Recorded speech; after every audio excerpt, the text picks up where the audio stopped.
folks. Good afternoon. Thank you for the opportunity to share with you the story we're working on. I know many of you from my capacity at Mississippi State University. I serve as the director of the Center for Entrepreneurship here. I'm here to share with you a different story, which is CoFlyt, a software that I helped build in moonlight hours that I call my non-mortgage paying job. So thanks again for the opportunity to share with you the story of what we're building with CoFlyt. So many people think about flying, and what we're talking about with CoFlyt is an opportunity that we believe is around a $100 million problem that we're trying to solve. And the plan that we're going to describe today is a plan to capture 10% of the market in the next 3 years. So the dream of flying has never been more alive, and there's been a significant increase in student pilots and interest in people learning to fly. The reality, though, looks a lot like this, which is paper logs, old, hard to read, and the value of the airplane is actually mostly in these logs that we're talking about.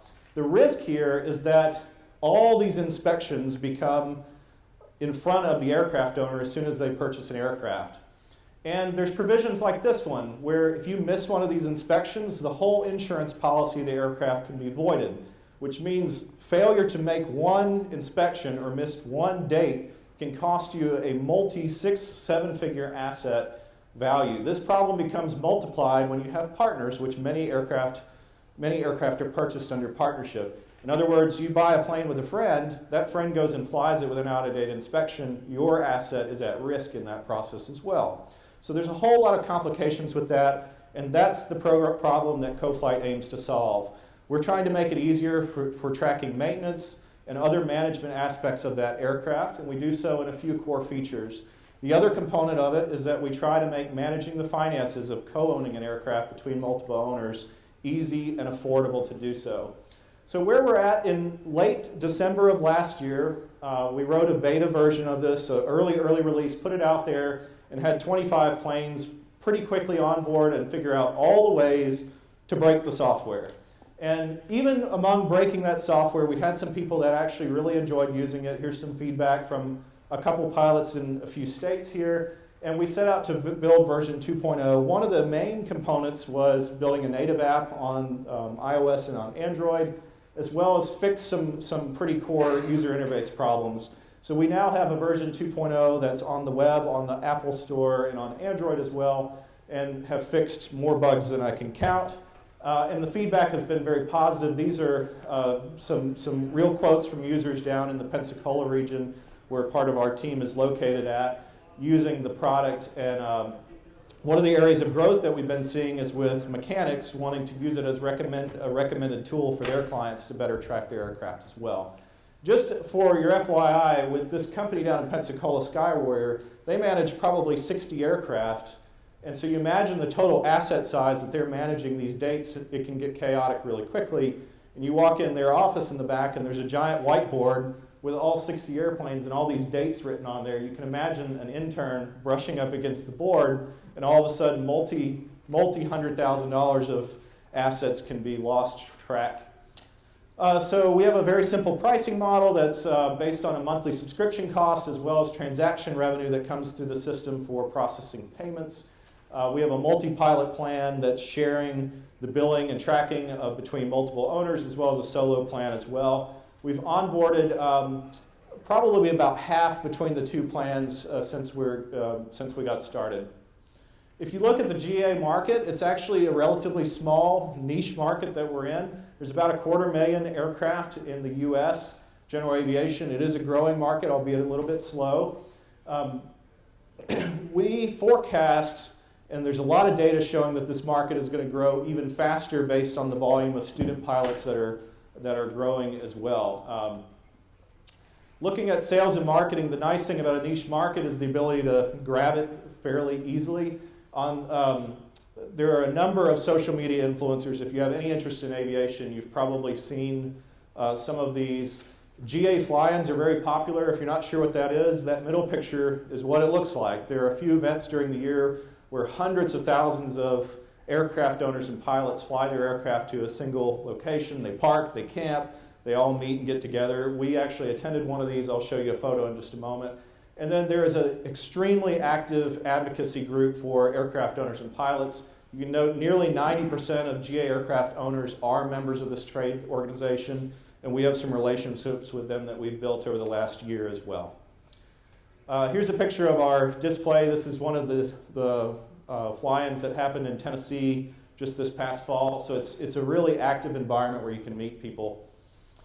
There is competition out there all over the software space for managing aircraft and maintenance issues, but they range in complexity for what a GA aircraft needs. So if you think about a small airplane where 1 to maybe 4 people own it, you don't need a highly sophisticated system, multi-$1,000s like some of the ones on the left. As well as on aircraft management, it tends to be more focused on flight schools. And so that's where CoFlyt fits in the middle. We have some light maintenance elements that help the owners, as well as some light shared billing and scheduling elements as well. So it's trying to blend the two worlds together. As far as our financials, here's a quick snapshot of our projection. What I'll point out is that we're projecting in year 3 around $20 million in revenue. A mix of that is coming mostly from transaction revenue, from payments between partners as well as vendors. As you own an aircraft, just for some simple economics, our aircraft, which is a 5-figure aircraft that myself and a few other owners have, cost around $5,000 to $7,000 a year just to keep it flying and operational. That's before we ever even fly the plane. So if you can imagine the transaction revenue that comes through all these 200-some thousand aircraft that are in the United States, there's a pretty good opportunity for capturing some of that transaction revenue. As far as where we're at, as I mentioned, we have the apps released. We have less than 100 aircraft on board today on the new app that was released just last month. And we have just contracted a marketing firm that's helping us to grow the presence out there now. We have finished, actually, in the car down here, I was looking at some new components of our payment module that's released and is going to be coming out this week as well. And we're anticipating onboarding around 1,000 aircraft by the end of January, I guess in 2 months. Some long-term growth opportunities that we're looking at as part of CoFlyt. So if you think about what QuickBooks Accountants does for QuickBooks users, where a singular person can manage multiple accounts, that is a huge growth area that we're continuing to get positive feedback from aircraft mechanics on. And so our vision is to enable them to have a tool that would replace that whiteboard I was talking about, where it could get easily erased, and they would have proactive notifications. If you have any familiarity with this market, it's very archaic from the standpoint of everything is still done in paper logs and somebody having to remember to pick up the phone. And so what we're trying to do here is make it a proactive approach. So if you think about your dentist or your doctor, where you get a text saying, hey, you're due for your annual physical, we want to do the same thing with your aircraft. These processes that I'm describing take a lot of time out of the aircraft owner's lifespan of using the aircraft. If you think about an annual maintenance cycle, mine's been down for a month right now. And so if you think about the downtime that occurs, especially in a business case, this can be something really meaningful, and we're excited about it. Of course, when you have all the data behind all these different aircrafts and maintenance issues and failures of components, there's a lot of exciting things that can happen. So our goal is really to onboard as many users as we can to input data about their aircraft so that we can do some more interesting things like mining of failures and give the user more predictive elements like that. So moving into exit strategy of what we're anticipating, if you've looked at what some of Boeing's acquisitions have looked like over the last few years, Boeing has been slowly acquiring software as a service platforms like this. Most recently and visibly was ForeFlight, which is probably the de facto standard for personal navigation. They're trying to integrate across all of general aviation and become the general aviation software provider. So we think there's a real strong possibility there. Garmin has been looking at solutions like this as well to compete with ForeFlight, because Garmin has a software product that directly competes with ForeFlight, although much less market share. So it becomes really interesting of looking at CoFlyt as an enhancement to that as well. There has been discussions with around these spaces as well, so this isn't just pulled out of thin air. There are a number of large-scale aircraft management companies, too, that this could be a tool for them as well. As far as our team, Tal Clark is CEO of the team. I don't intend to leave Mississippi State right now, so Tal came on to lead operations of the company. Tal's background is really exciting as well. He He was a member of Money Networks, was one of the first payroll cards that was acquired by First Data. He went on to have senior roles with them. Myself, Stephen Rainey is our CTO. He has multiple successful exits out of software as a service companies. Most recently was Pulsat. And then Richard Kane joined as a board of director on with our company just 2 months ago. Richard's background is amazing. He has a company called Coastal Technologies Groups.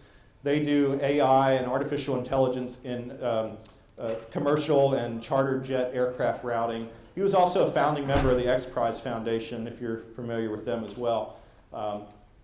So in summary, again, CoFlyt is really trying to add intelligence to a very archaic industry and solve a very real problem that has multi-six-figure consequences to the owners. We are live on the iOS and Android App Store as well as the web.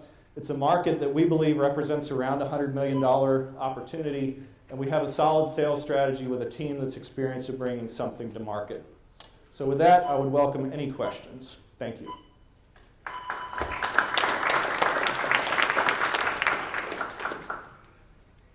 Yes, sir. What might stop someone from creating a similar app?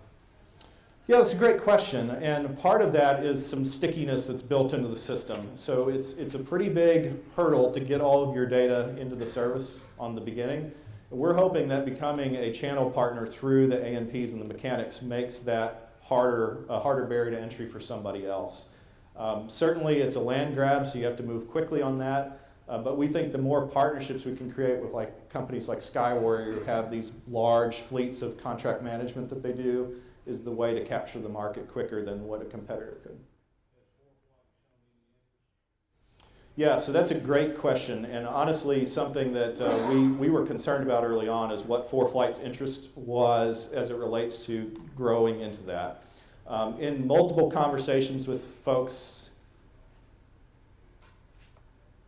that's not NDA, yeah, so multiple conversations with folks in product management at ForeFlight suggest their interest is more in line with the individual pilot, not so much the aircraft itself. In fact, they love that we're working on that problem because they think it's very complementary to the interaction between the pilot and the aircraft, but the aircraft being its own living, breathing entity, if you will.